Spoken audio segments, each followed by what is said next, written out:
సంగారెడ్డి జిల్లా జహీరాబాద్ పట్టణం housing board కాలనీలో నూతనంగా నిర్మించిన పోచమ్మ బాలమ్మ ఆలయంలో నగర సంకీర్తన అంగరంగ వైభవంగా జరిగింది. పోచమ్మ బాలమ్మ విగ్రహాల ప్రాణ ప్రతిష్ఠ భక్తి శ్రద్ధలతో నిర్వహించారు.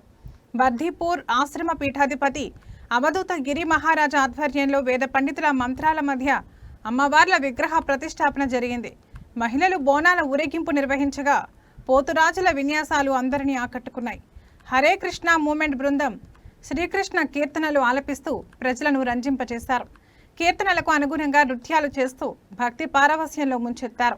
అనంతరం సంగారెడ్డి జిల్లా కంది హరే కృష్ణ టెంపుల్ ప్రతినిధి విభీషణ్ ప్రభుజీ భగవద్గీతలోని శ్లోకాలను తాత్పర్య సహితంగా వివరిస్తూ తాత్కాలిక ఆనందం కోసం మనిషి తాపత్రయం చెందుతున్నాడని ఆవేదన వెళ్లిబుచ్చుతూ శాశ్వతమైన ఆనందం కృష్ణ భక్తి రసభావనలోనే ఉంటుందని పేర్కొన్నారు.